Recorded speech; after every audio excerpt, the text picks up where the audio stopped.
The idea I want to do is I want to cut this back a little bit further through here and add rock. Cut it back a little further and add rock, and just re-angle this whole section for better drainage because it's starting to pool up here again. Well, welcome back. I'm Mike Festiva. This video, we're just going to be working on this parking area. Right now, I'm just bringing in a bunch of rock I've salvaged over the years from friends' places, sides of roads. I have piles of rock all over, and finally going to get a chance to kind of consolidate it all and build some rock walls and just kind of do some landscaping using my Rippa RS06 skid steer and using my Rippa R13 in this video. Just kind of using these little machines around my property to see what I can do with them. They are so useful, so I hope you enjoy the video and enjoy the landscaping.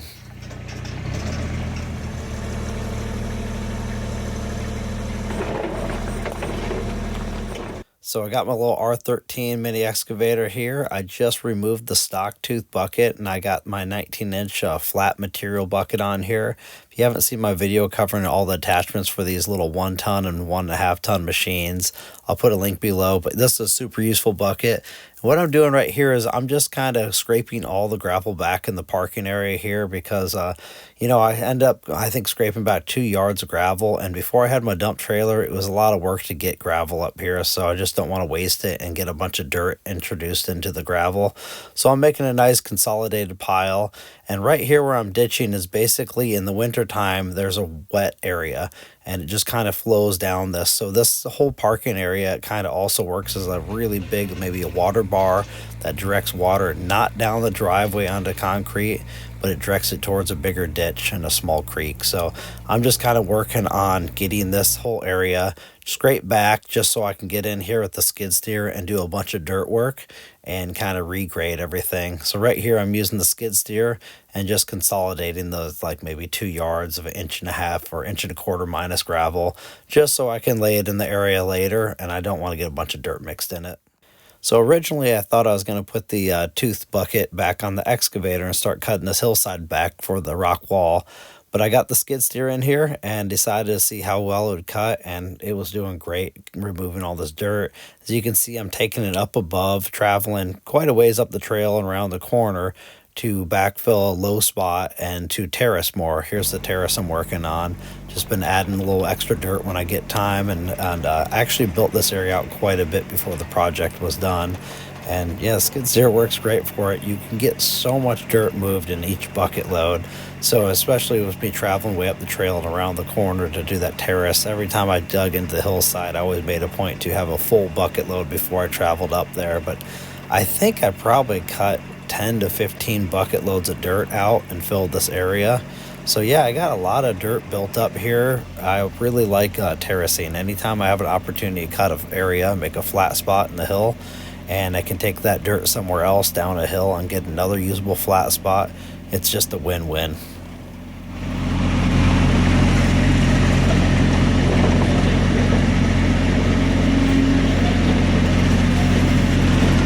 So I'm really impressed with the maneuverability of these skid steers. After driving these things around, my gas one and this diesel one, I have barely used my 4x4 diesel tractor I've had. It's a late 70s Shibura 18 horse 4x4 tractor, gray market. I've had it for 12 years and I just sold it the other day because it's been sitting and getting neglected. Sold it to a friend for a good price. Just because these skid steers, I'm always working in tight areas, and having the maneuverability to drive these things in and around. My tractor didn't have power steering, was so hard to steer when you got that front end loader loaded up on that thing full of dirt, and it was super long compared to these skid steers and really slow steering. It was a clutch, so it wasn't hydrostatic, so it was always it's just really slow doing the stuff. And then when that was the only machine I had, I could do a lot of work, but you could not work in an area like this and spin around and, you know, not run into something behind you. The machine, the tractor, is just slow compared to this. And not that I'm going to beat tractors up. I think they're great for certain applications, but I just stopped using it and it was just sitting. So a friend asked about it and I was like, sure. I gave him a really good deal on it. And I'm just all in on this mini excavator and mini skid steer. They just work great.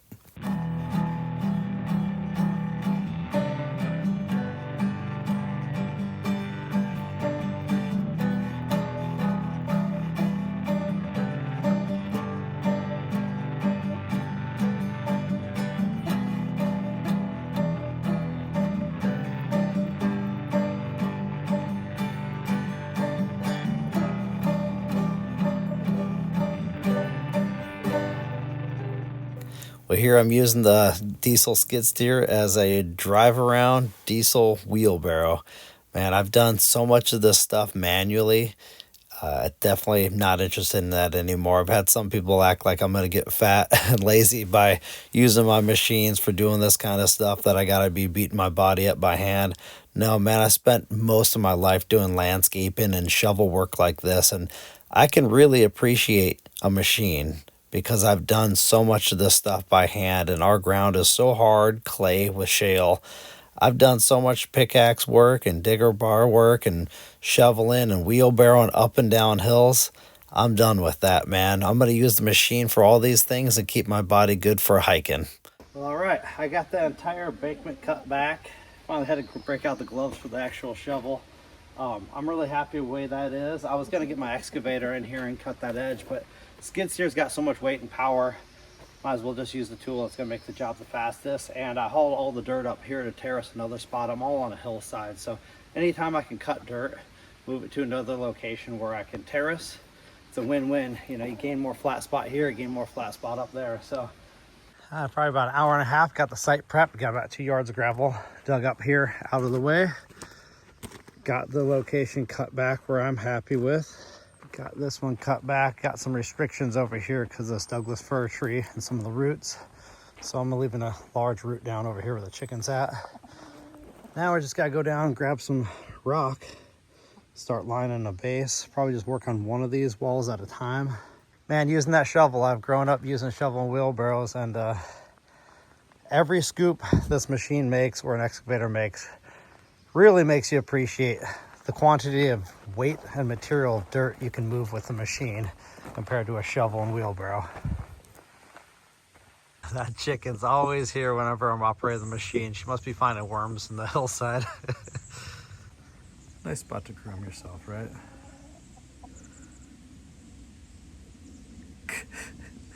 You want to drive the excavator?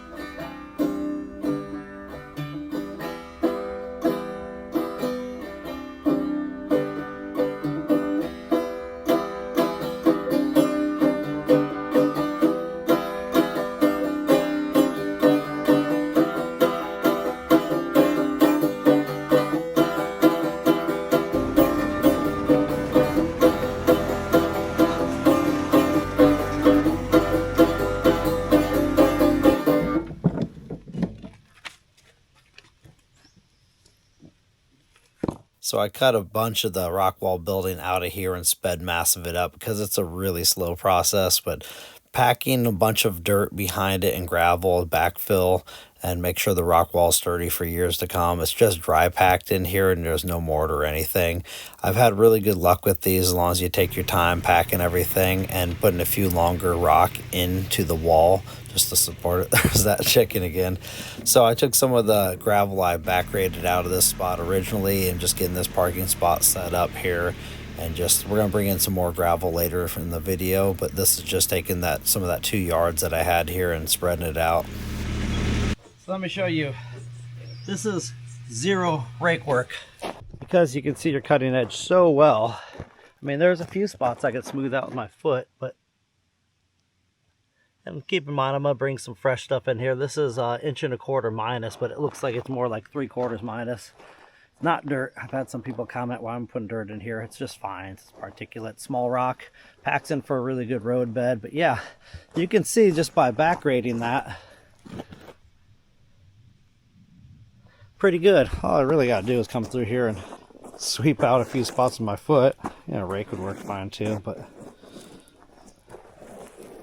actually took the day off work so I could work, but this is sure more gratifying and satisfying than being at a job for 10 hours where you probably don't really want to be at.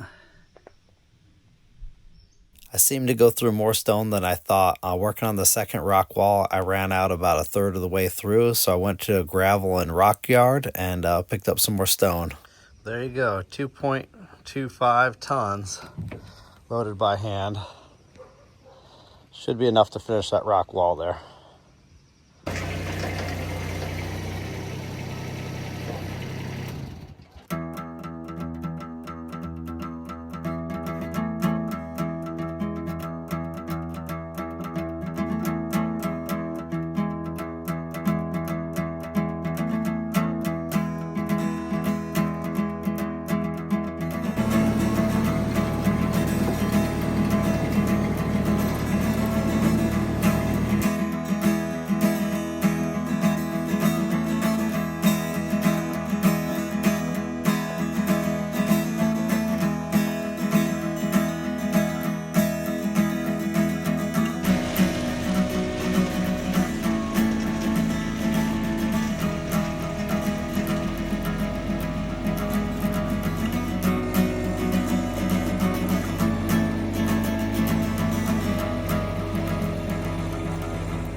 So as you can see, I finally got some time and ran down to the gravel pit and picked up about, I think it was 4 tons, so 8,000 pounds of 1.25 inch minus. So it's got the small particulates up to 1.25 inch rock.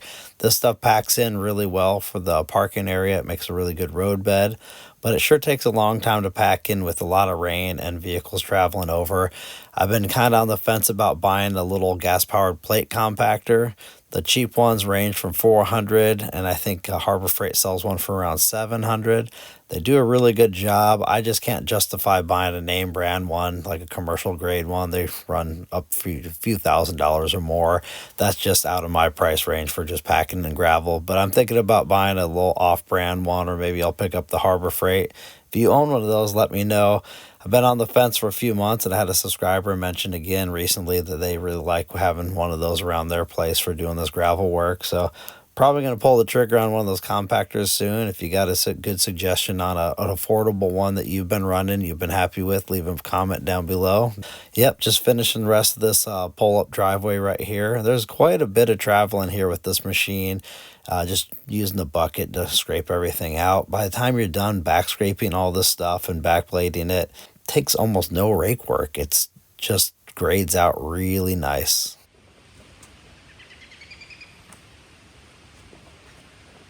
Well, I'm pretty happy the way these turned out here.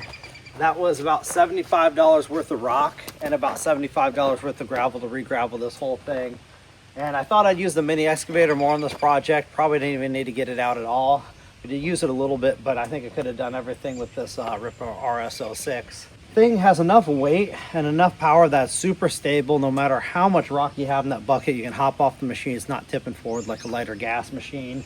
More weight for grading, more capacity, and you can get work done. I think about everything I can do in about half the time with this machine than my old gas skid steer I had, just because the capacity, the speed, and the weight just works hand in hand, being a really great machine. Crazy thing, I think I put less than 2.5 hours on the machine for hauling all that rock up here and moving all the dirt up higher to terrace the spot up there and moving all this gravel here. That was about 3 yards, about I think 4 tons.